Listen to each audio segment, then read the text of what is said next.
CU history honours 5th semester DSCC 10 পেপারটির last minute suggestion 2025-26 last minute suggestion আলোচনা করছি এখানে।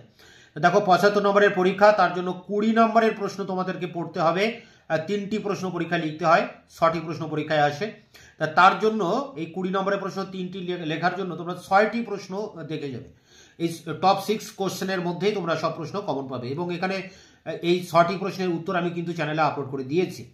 তা দেখো এখানে প্রথম যে প্রশ্ন, অষ্টাদশ শতক কি অন্ধকারাচ্ছন্নের যুগ ছিল, এই কথাটা তোমরা যদি ইউটিউবে বাংলা লিখে সার্চ করো আমার দেওয়া 20 নম্বরের অ্যান্সার পেয়ে যাবে। পরটি ঔরঙ্গজেবের ধর্মনীতি আলোচনা করো, পরটি ভারত মহাসাগরীয় বাণিজ্যের গতি প্রকৃতি আলোচনা করো, পরটি মুঘল যুগের ব্যাংকিং ব্যবস্থা সম্পর্কে লেখো, পরটি মুঘল যুগের কৃষক বিদ্রোহে ধর্মবর্ণের ভূমিকা, পরটি শিবাজির অধীনে মারাঠা প্রশাসনের প্রকৃতি লেখো। এরপরে 5 নম্বরের প্রশ্ন দেখো 3টি লিখতে হবে। তার জন্য যে প্রশ্নগুলো করবে, এখানে প্রথম যে প্রশ্নটা আছে এটা অর দিয়ে অনেকগুলো প্রশ্ন দেওয়া রয়েছে, যেমন বাংলার, অযোধ্যার এবং হায়দ্রাবাদ এদের উত্থান। যে কোনো একটা পরীক্ষা অবশ্যই আসবে, হয় বাংলার উত্থান, অযোধ্যার উত্থান অথবা হায়দ্রাবাদের উত্থান।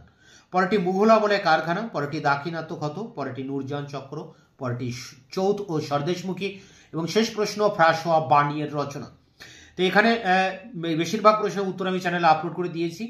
যে 2-1টি প্রশ্নের উত্তর এখনো দেওয়া হয়নি, খুব দ্রুত তোমাদের সামনে নিয়ে আসবো। ততক্ষণ চ্যানেলকে সাবস্ক্রাইব করে রাখবে, বন্ধুদের কাছে শেয়ার করবে, ভিডিওটি ভালো লাগলে অবশ্যই এটা লাইক দেবে।